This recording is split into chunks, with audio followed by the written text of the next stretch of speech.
तर लाडक्या बहिणींसाठी मोठी खुशखबर, मोठी आनंदाची बातमी आलेली आहे. लाडक्यात्यांनो, ज्या महिलांना लाडकी बहीण योजनेचे 1500 रुपये मिळत असतील अशा महिलांसाठी आजच्या घडीची आणि आत्ताच्या घडीची मोठी खुशखबर, मोठी आनंदाची बातमी आलेली आहे.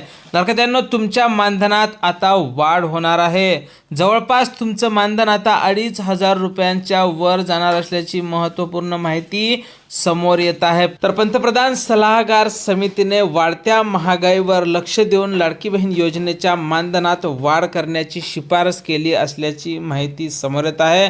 या अगोदर विधानसभा निवडणुकीच्या अगोदर राज्य सरकारने लाडक्या बहिणींना असं आश्वासन दिलं होतं की लाडकी बहीण योजनेच्या मानधनात वाढ करून 2100 रुपये देऊ.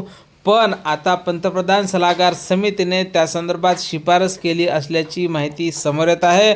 लवकरच तुमच्या मानधनात आता मोठी वाढ होणार असल्याची माहिती समोर येत आहे. आता किती रुपये वाढ होते या संदर्भात अजूनही स्पष्टता नसली तरीसुद्धा तुमच्या मानधनात आता 2500 रुपये इतकी वाढ होऊ शकते. आणि ज्या महिलांना मेचा हप्ता मिळाला अशा महिला आता जूनच्या हप्त्याची आतुरतेने वाट पाहत आहेत. तर लाडक्यात्यांनो, लवकरच या हप्त्याच्या वितरणासंदर्भात सुद्धा मोठी अपडेट येण्याची शक्यता आहे. लवकरच या हप्त्याचं वितरण होण्याची शक्यता आहे. या हप्त्याच्या वितरणासंदर्भात असो की मानधनाच्या वाढी संदर्भात असो, जशी काही नवीन माहिती, नवीन अपडेट आपल्याकडे उपलब्ध होईल, सर्वप्रथम त्या संदर्भातला व्हिडिओ तुम्हाला आपल्या चॅनलवर पाहायला मिळेल. त्यामुळे तुम्ही जर नवीन असाल तर नक्कीच आपल्या व्हिडिओला लाईक करून चॅनलला सबस्क्राईब करा. भेटूया पुढच्या एका नवीन व्हिडिओमध्ये महत्त्वपूर्ण माहितीसोबत. जय हिंद, जय महाराष्ट्र.